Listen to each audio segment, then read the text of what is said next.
신앙의 재정비라는 제목으로 말씀 전합니다. 못 배운 엄마가 있었습니다.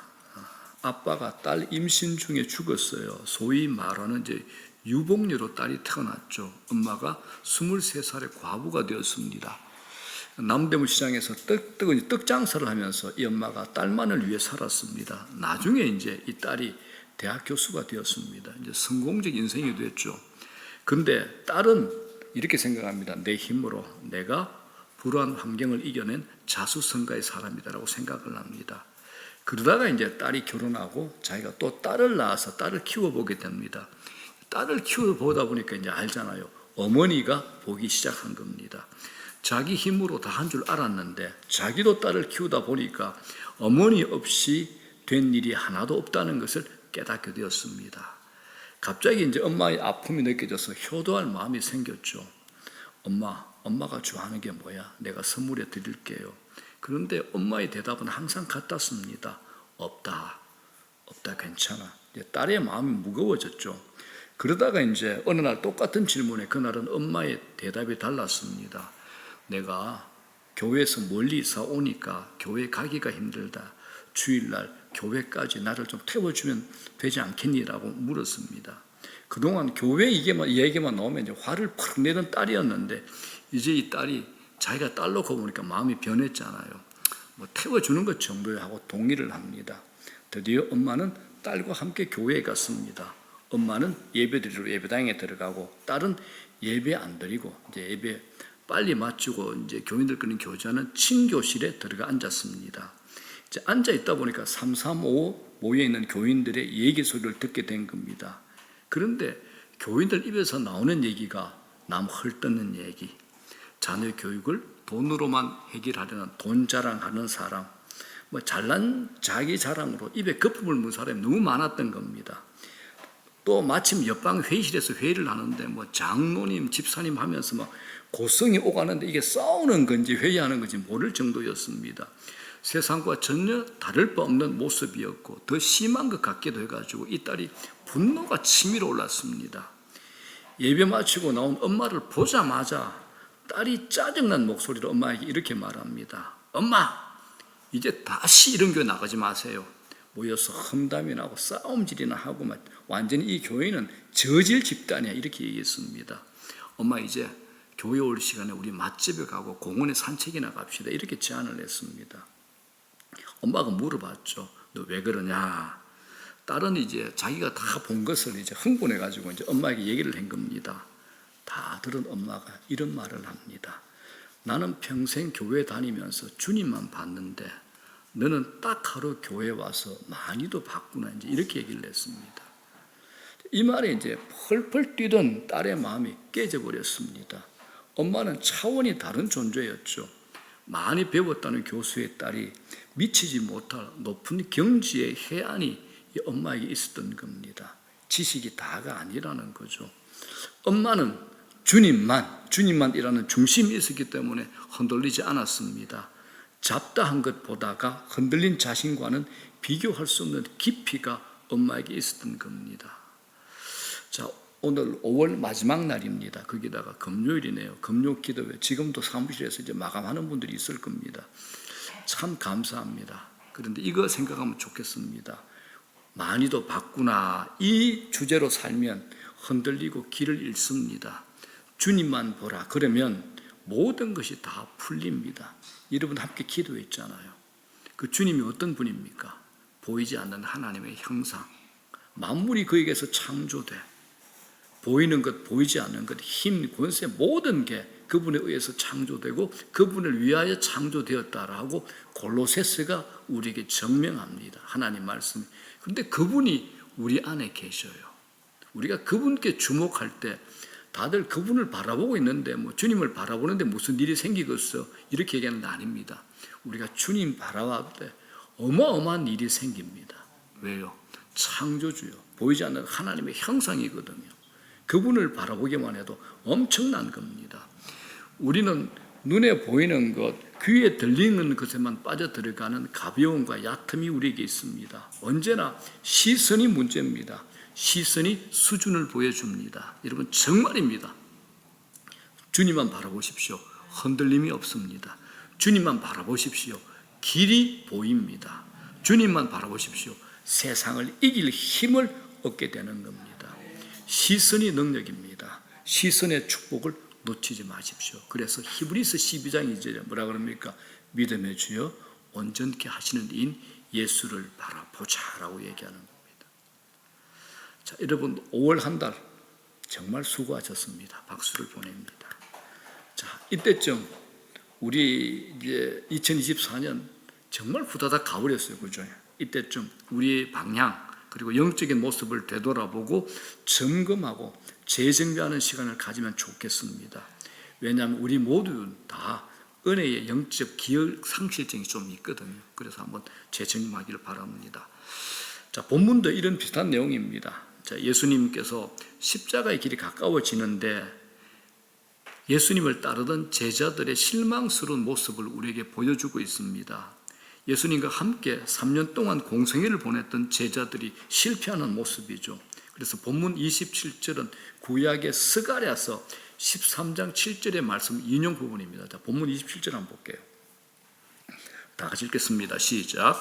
예수께서 제자들에게 이르시되 너희가 다 나를 버리리라. 이는 기록된 바 내가 목자를 치리니 양들이 흩어지리라 하였음이니라. 이렇게 말씀합니다. 자, 본문 이게 예수님께서 스가랴서 13장 7절을 인용했는데, 자, 스가랴 13장 7절 뭐라 그럽니까? 만군의 여호와가 말하노라 목자를 치면 양이 흩어지려니와. 이 구약의 스가랴서는 예수님 오시기 전에 480년 전의 말씀입니다. 하나님의 아들이신 예수님께서 구약의 말씀을 인용하여 자신의 십자가 길을 증거한다는 것은 구약 성경도 틀림없이 하나님 말씀이라는 겁니다. 여기서 이제 목자를 친다는 이 말씀은 예수 그리스도의 십자가 사건을 상징합니다. 그리고 양떼가 흩어진다는 것은 제자들이 흩어지는 것을 미리 스가랴 선지자가 470년 전에 예언을 해놓은 겁니다. 예수님도 미리 닥쳐올 일을 다 알고 계셨죠. 제자들에게 뭐라 그럽니까? 너희가 다 나를 버릴 것이다 라고 말씀을 합니다. 당시에 이 말을 들은 제자들에게 충격이었을 겁니다. 3년 공생애 동안 같이 밥 먹고 주님 가까이에서 주님의 기적을 다 보고 함께 했는데 갑자기 그런 말씀을 하시니 얼마나 충격이었겠습니까? 이때 제자들 중에서 제일 성질 급한 베드로가 가만 안 있죠. 다혈질 성격답게 발끈하고 이렇게 났습니다. 29절에 뭐라 그럽니까? 베드로가 여짜오되 다 버릴지라도 나는 그리하지 않겠나이다 라고 말을 합니다. 예수님의 말씀에 베드로 마음에 반감이 좀 생긴 것 같습니다. 그런데 주님이 다시 한번 강하게 말씀합니다. 30절 뭐라 그럽니까? 예수께서 이르시되 내가 진실로 네게 이르노니 오늘 이 밤 닭이 2번 울기 전에 네가 3번 나를 부인하리라 라고 말씀하십니다. 이쯤이면 이제 베드로가 받아들여야 되는데 이 베드로가 또 31절에 기가 막힌 또 반론을 예수님한테 제시합니다. 31절 시작. 베드로가 힘있게 말하되 내가 주와 함께 죽을지언정 주를 부인하지 않겠나이다 하고 모든 제자도 이와 같이 말하니라 라고 말합니다. 여기서 이제 힘있게 말하되 이건 매우 상당히 계속적으로 말한다는 뜻이 있습니다. 그러니까 한 번 얘기하는 게 아니고 계속해서 반복해서 얘기했다는 겁니다. 내가 주와 함께 죽을지언정 주를 부인하지 않겠습니다. 한 번 한 게 아니고 계속 강조하면서 얘기했다는 겁니다. 또 주와 함께 죽을지언정 이게 뭔 말입니까? 이게 순교적인 각오죠.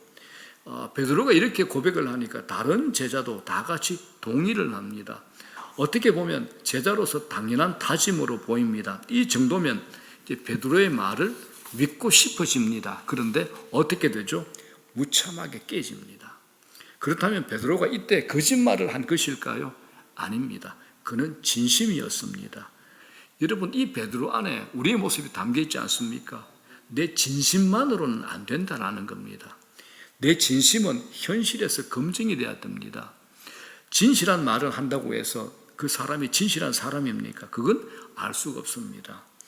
우리가 은혜를 받으면 이제 간증이나 결단을 많이 합니다. 절대 내가 그 죄 반복해서 짓지 않겠습니다. 절대 내가 과거로 돌아가지 않겠습니다 라고 호언장담을 합니다. 그러나 조금만 지나보면 이전의 삶으로 돌아갈 때가 많습니다.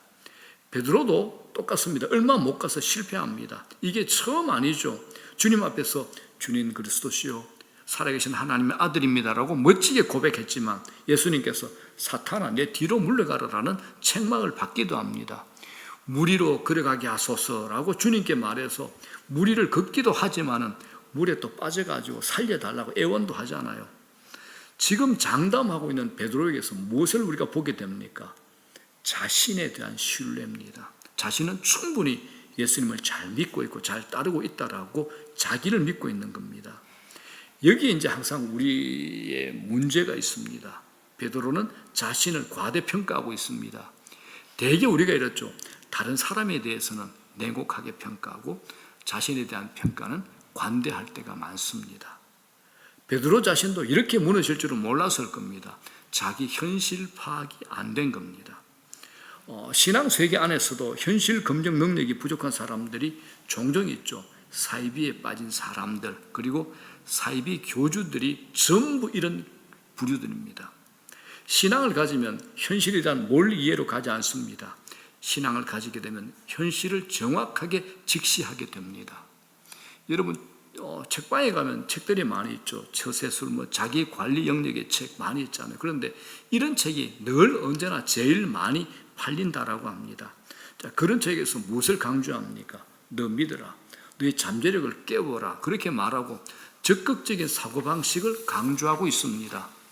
절망적이고 소극적인 삶을 살아가는 사람들에게 이런 가르침 어느 정도 도움은 됩니다. 그러나 자신에 대한 객관적인 평가가 안 될 수 있기 때문에 조심해야 되는 부분도 있습니다. 그렇지 않으면 갈수록 현실 검증 능력은 자꾸 없어지고 막연하게 자기 이상만 가지고 살아갈 수 있다는 겁니다. 오늘 우리가 베드로의 모습 속에서 자기를 바로 안다는 것이 얼마나 어려운가를 우리가 배우게 됩니다. 여러분, 우리가 왜 겸손이 잘 안 될까요? 나를 잘 모르기 때문에 겸손이 안 되는 겁니다. 겸손은요, 수없이 깨지고 절망한 후에야 겨우 만들어지는 게 겸손입니다. 저도 이제 요사이도 이제 이런 후회하는 시간을 갖고 납니다. 어떤 날, 과거 어떤 사건이 확 머리에 오면서 그때 내가 왜 그랬지라는 후회하는 순간이 떠오를 때가 요사이도 자주 있습니다. 내가 그때 그 말을 하지 않았어야지. 더 따뜻하게 격려하고 이해하고 받아줄 걸. 이런 생각과 감정이 올라올 때는 그렇게 후회되고 내 자신이 초라하고 부끄러울 수가 없습니다. 여러분, 우리는 어느 날 갑자기 겸손해질 수는 없습니다. 하나님의 무한한 은혜 앞에서 내가 얼마나 초라한 존재인가를 뼈저리게 느끼는 과정에 우리에게 반복이 좀 돼야 됩니다. 그래야 우리가 겸손해지는 겁니다. 성경은 겸손을 강조하죠. 겸손하지 않으면 하나님을 위해서 살 준비가 되어 있지 않다라는 겁니다. 교만이 뭡니까? 자기에게 초점을 맞추는 걸 교만이라 그럽니다. 여러분, 내가 나에 대해서 기대할 게 있나요? 불가능합니다. 내가 나를 기대한다면 내가 나를 통제할 수 있어야 됩니다. 내가 마음대로, 내가 마음먹은 대로, 내가 생각하는 대로 내가 나를 통제할 수 있어야 됩니다. 그럴 수 있습니까? 아니요. 우리는 죄인이기 때문에 불가능합니다. 사도 바울의 뼈아픈 자기 고백을 한번 들어볼까요? 자, 로마서 7장 19절에 뭐라고 합니까? 내가 원하는 바 선은 행하지 아니하고 도리어 원하지 아니하는 바 악을 행하는도다. 누구의 고백입니까? 사도 바울의 자기의 자전적인 고백입니다. 이거 우리의 모습 아닙니까? 자, 24절 뭐라 그럽니까? 오호라 나는 곤고한 사람이로다. 이 사망의 몸에서 누가 나를 건져내라라고 고백을 합니다. 이건 탄식이죠. 우리도 이렇게 절망할 때가 있지 않습니까? 우리는 스스로에 대해서 정직하게 평가하기를 두려워합니다. 그리고 남이 나를 평가하면 화가 나죠. 화를 냅니다. 네가 나를 알아라고 말을 합니다. 남은 나를 모릅니다. 문제는 나도 나를 모른다라는 겁니다. 사도 바울이 그랬습니다. 자신이 대단한 줄 알았습니다. 그런데 복음을 만난 후에 달라졌죠. 자신이 아무것도 아닌 것을 깨달았습니다.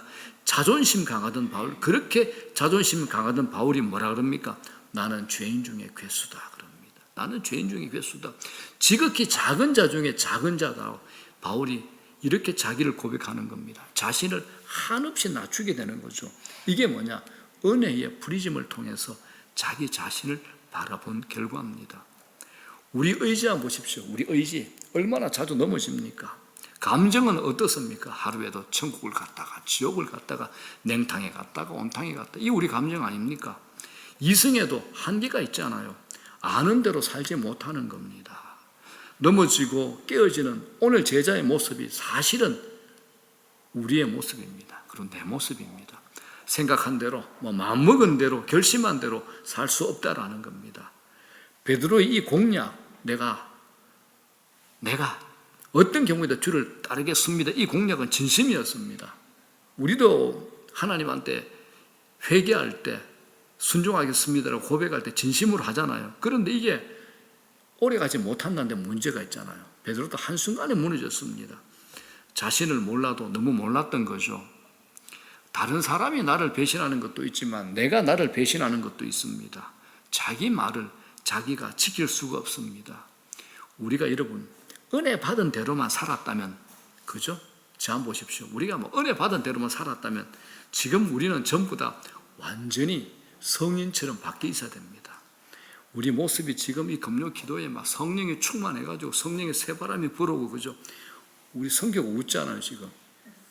성령의 새바람이 불어오고 기름 부으심이 막 있고 거룩의 향취가 막 뿜어져 나오고, 옆 사람 보고 인사로 사랑합니다 그러면 그 말에 진심이 느껴져가지고 마음이 울렁울렁 쿵쾅쿵쾅 이래야 됩니다. 우리는 다 같이 한결같이 냉랭합니다. 그러므로 우리 신앙의 진면목은 테스트를 거쳐야 됩니다. 이 검증 이전에 알 수 없죠. 너무 아름다운 단어인데 우리가 하나 잃어버린 단어가 있습니다. 그게 뭐냐? 충성이라는 단어입니다. 충성이 뭡니까? 끝까지 가는 거예요. 말과 행동이 일관성 있게 처음부터 끝까지 똑같이 가는 거예요. 이게 충성입니다. 베드로의 생애를 보면 충성입니까? 충성의 정반대입니까? 정반대죠. 정말 변덕스러운 사람, 바다 물결같이 요동치는 사람. 그런데 이 변덕스러움이 뭡니까? 미성숙입니다. 미성숙. 예수님이 너희가 다 나를 버리리라 말씀하실 때, 예수님, 당신의 말씀이 맞습니다. 이제 우리가 어떻게 해야 됩니까? 이렇게 해야 됐습니다. 그런데 베드로는 예수님께 절대 그런 일 일어나지 않을 겁니다라고 팍팍 우겼던 겁니다. 자신이 알고 경험한 것을 절대화하고 있는 거죠. 여러분 알잖아요. 우리 자신감만으로는 안 됩니다. 주님을 따르는 일은 이건 평생의 작업입니다. 내 안에 있는 허상들을 걷어내야 됩니다. 어떻게 걷어낼 수 있습니까? 내 연약함을 인정하는 겁니다. 내 연약함을 인정하는 겁니다. 충성은 내 안에서 나오는 게 아닙니다. 충성은 성령의 열매잖아요. 성령의 열매. 하나님이 도와주셔야, 은혜 주셔야지 충성할 수 있는 겁니다. 자, 빌립보서 4장 13절 너무 좋아하는 말씀이죠. 보통 이제 도서실에 가게 되면, 독서실 가게 되면 크리스찬 학생들이 제일 많이 붙여놓는 게 저거예요. 다 같이 시작. 내게 능력 주시는 안전에서 내가 모든 것을 할 수 있느니라. 그런데 여기 이제 대부분 줄 쳐놓은 게 내가 모든 것을 할 수 있느니라. 여기에 줄을 쳐놨습니다. 아닙니다. 내게 능력 주시는 자 안에서 이 말에 줄을 꺼야 됩니다. 그런데 우리는 어디에 줄 껐습니까? 내가 모든 것을 할 수 있느니라. 여기 이제 줄을 껐습니다.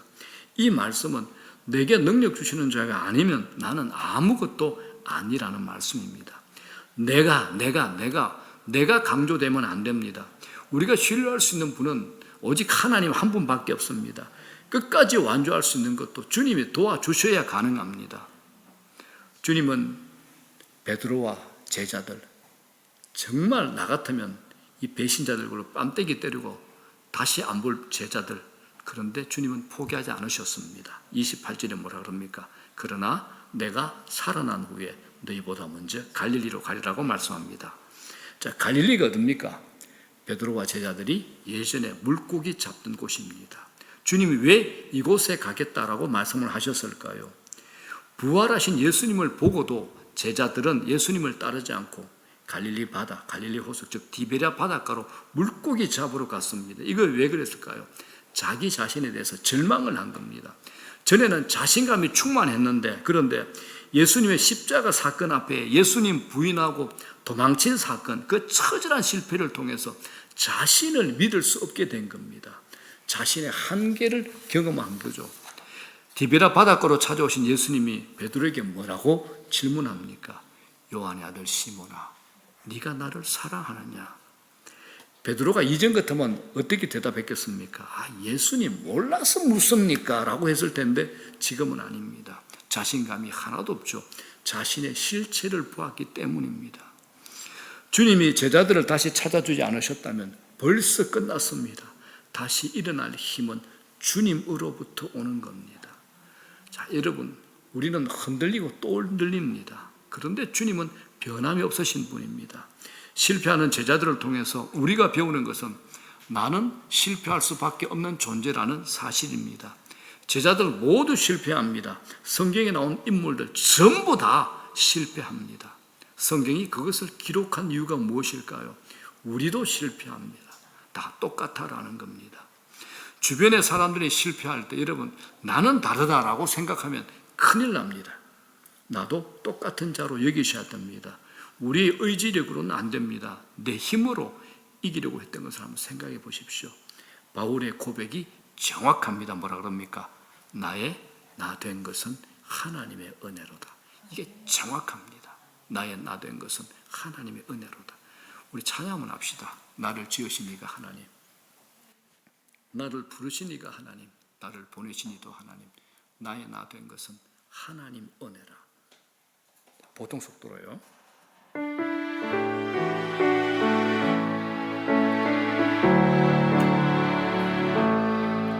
나를 지으신 하나님, 나를 부르신 이가, 나를 부르신 하나님, 나를 보내신 이도, 나를 보내신 이도 하나님, 나의 나 된 것은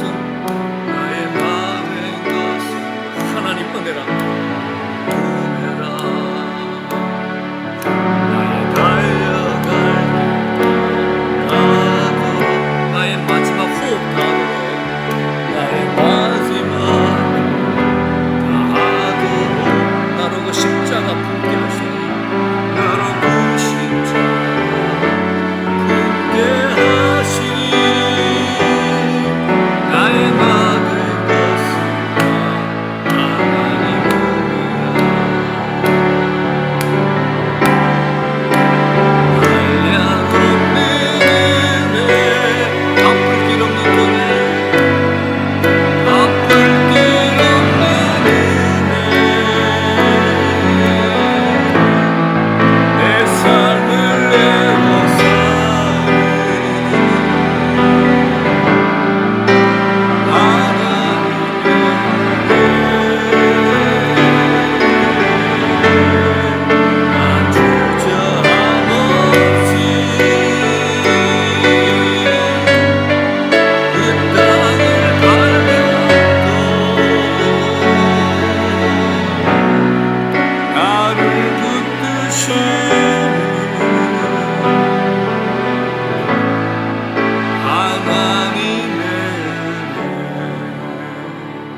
본문의 제자를 통해서 우리는 자신을 믿으면 안 된다라는 것을 배우게 됩니다. 주님만을 절대적으로 의존해야 되는 겁니다. 우리가 바라보고 붙들어야 할 분은 오직 한 분, 주님밖에 없습니다. 그분만이 완전하신 분입니다. 그분만이 신실하시고 흔들리지 않으시는 분입니다. 여러분 잊지 마십시오. 일평생 우리의 연약함 사라지지 않습니다. 일평생 우리 연약함 절대 안 사라집니다. 그래서 하나님의 은혜가 필요하지 않는 순간은 단 한순간도 없습니다. 주님이 요한의 아들 시몬아, 네가 나를 사랑하느냐라고 말씀합니다. 여기서 시몬이라는 이름이 뭡니까? 변덕투성이었던 베드로의 과거의 이름입니다. 옛날의 이름입니다. 늘 천방지축 흔들리고 변화무쌍한 시몬에게 네 인생 그것으로 끝나면 안 되잖아 라는 물음을 던지시는 겁니다. 베드로가 어떻게 대답합니까? 주께서 아시나이다 라고 대답을 하는 겁니다. 주님의 말씀을 알아듣지 못할 때는 말이 거창했습니다. 이제는 함부로 말을 못하는 겁니다. 주님이 아시나이다. 여러분, 은혜 받으면 말이 적어집니다. 주님이 베드로에게 3번 질문하죠. 실패해도 괜찮아. 다시 나를 의지해라 라는 기회를 주시는 겁니다. 사랑하는 여러분, 하나님은 교만한 사람, 자신감 넘치는 사람 쓰지 않습니다.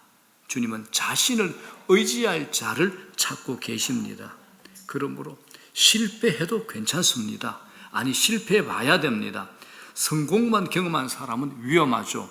모든 이야기의 중심 안에 자기가 있기 때문에 성공만 해본 사람은 위험합니다. 세상은 실패를 감추죠. 실패를 미워하며 부정합니다. 그러나 그리스도 안에서는 다릅니다. 실패해도 괜찮습니다. 아니, 실패해야 됩니다. 실패로 인해서 우리 안에 있는 강한 자아가 죽는 경험을 해야 되는 겁니다. 하나님은 인간의 실패를 즐겨 사용하십니다. 실패를 통해서 내가 누구인지, 하나님의 누구이신지를 명확하게 알게 하신다라는 겁니다. 자, 누가복음 15장에 탕자가 나오죠.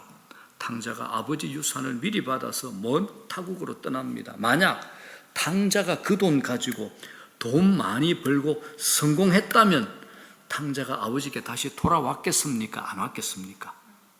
절대 안 와죠. 아버지의 집으로 돌아오게 된 것은 그의 실패입니다. 실패가 복이고 실패가 하나님을 만나게 되는 겁니다. 실패를 통해서 하나님을 만나고 자신의 연약함을 통해서 주님을 더 의지할 수 있다면 이건 놀라운 영적 레슨을 하게 된 겁니다. 자, 말씀 정리합니다. 하나님은 오늘도 우리 인간의 허약함을 드러내시고 당신의 사람들을 훈련시킵니다. 그래서 어느 목사님이 멋진 말을 했어요. 자기가 경험한 하나님. 누가 물어봤습니다.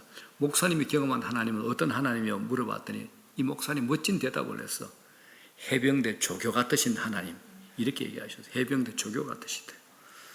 여러분, 하나님은 유능한 사람을 찾고 계시는 게 아닙니다. 주님은 전적으로 주님만을 의지할 사람을 찾고 있습니다.